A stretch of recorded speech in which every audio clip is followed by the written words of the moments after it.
반갑습니다, 여러분. 우리 3월 13일 새벽기도 하나님 앞에 나아가기 원합니다. 요한복음 12장 20절부터 33절까지 말씀을 가지고 하늘에 미리 죽으면이라는 제목으로 말씀 나누겠습니다.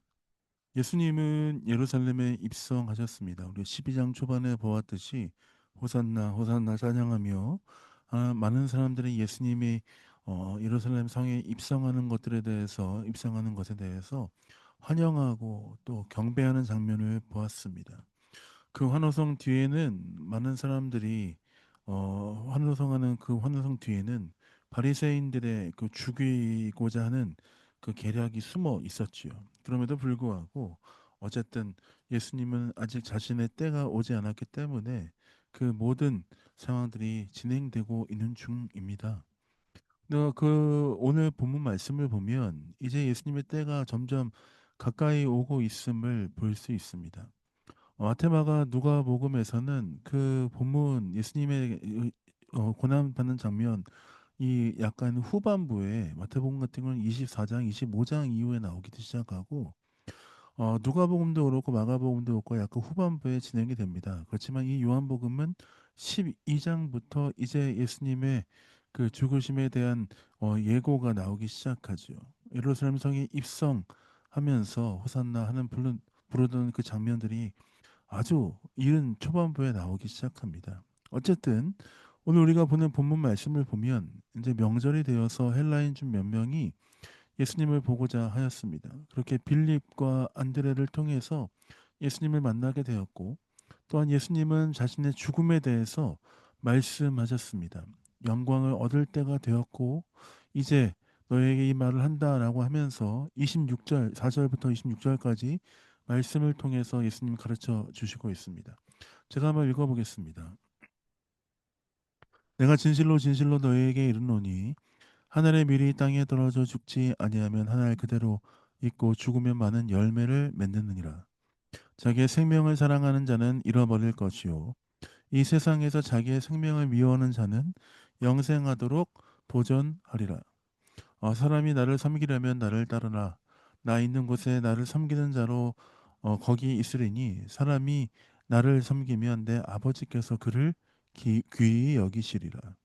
예수님은 온 땅을 위해서 기꺼이 하늘의 미랄이 되시겠다라고 말씀하십니다. 그러면서 예수님의 죽음으로 인하여서 많은 열매, 즉 생명이 맺히는 것에 대해서 말씀하시죠.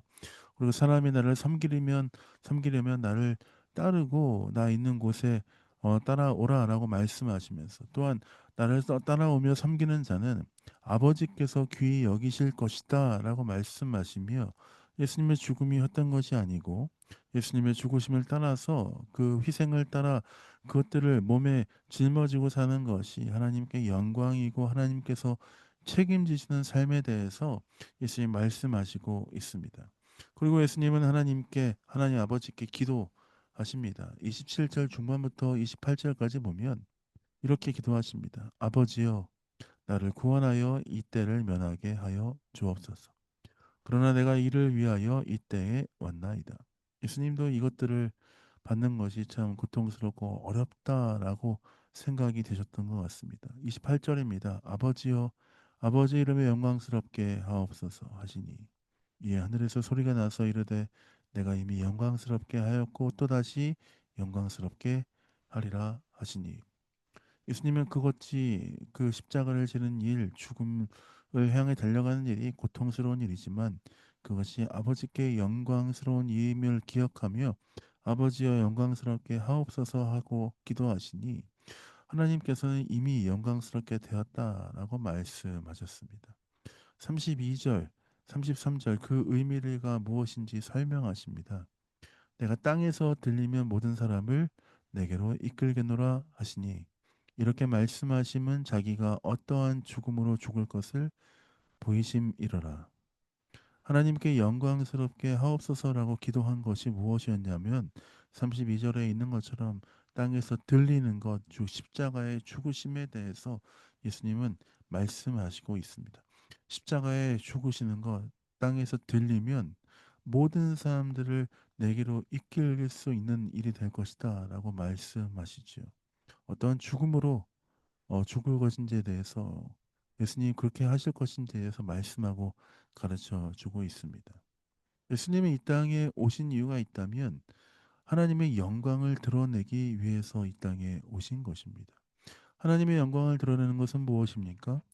모든 인류의 죄를 대신 지시고 죄 없는 그분이시지만 대신 지시고 십자가의 죽으심으로 많은 사람들로 하여금 하나님께 나아갈 길을 열어주시는 것, 그것이 하나님께 영광을 보여주시는 일을 줄 믿습니다. 예수 그리스도의 희생과 결단, 이 땅에서 들림으로 인하여서 모든 사람들을 하나님께 나아갈 수 있는 길이 되어셔서, 하나님께 나아가는 길이 되어셔서 모든 사람들로 하여금 구원받을 수 있는 길을 열어 주신 것을 기억해야 합니다. 예수님의 희생과 결단은 결코 가벼운 것이 아닙니다. 예수님이 하나님의 아들이셨기 때문에, 하나님과 동등됨을 취할 수 있는 분이시기 때문에 아주 쉽게 그것을 결정한 것이 아닙니다. 예수님 아까 28절에 기도하실 때 어떻게 얘기하셨습니까? 27절 기도할 때 아버지여 나를 구원하여 이 때를 면하게 하소서. 어쩌면 인간적인 면에서는 참 고통스럽고 어려운 일이지만, 그것들 피하고 싶을 만큼 어려운 일이지만, 그럼에도 불구하고 예수님 그 길을 걷기로 결정하신 것입니다. 예수님의 결단과 예수님의 희생과 결단으로 인하여서 우리는 구속, 곧 죄사함을 받은 것입니다. 하나님 앞에 나아갈 수 있는 길을 여신 주님, 그 새롭고 산 길 대신 예수 그리스도로 인하여서 우리는 이제 생명을 얻게 된 것입니다. 우리에게 은혜를 주신 그 예수 그리스도를 바라보며 하나님의 은혜를 기억하며 오늘 하루 그 주님께 감사하며 나아가는 여러분 되시길 예수님의 이름으로 축복드립니다. 제가 기도하고 새벽기도 마무리하도록 하겠습니다. 기도하겠습니다. 하나님, 그렇습니다. 예수 그리스도 주님의 죽으심으로 말미암아 우리가 구속, 곧 죄사함을 받았습니다. 하늘의 미달이 땅에 떨어져 썩으면, 죽으면 많은 사람들로 하여금 열매를 맺을 수 있게 하신다라고 말씀하신 주님. 예수님의 죽으심으로 인하여서, 예수님의 희생으로 인하여서 우리가 생명을 얻었습니다. 그 은혜에 감사하며 그 주님을 찬양하며 나아가는 하루 되게 하여 주옵소서. 감사와 찬양을 주 앞에 드립니다. 예수님 이름으로 축복하며 기도했습니다. 아멘. 사랑합니다. 축복합니다. 오늘도 주와 함께 기쁘고 감사가 넘치는 하루가 되시길 원합니다. 사랑합니다. 축복합니다.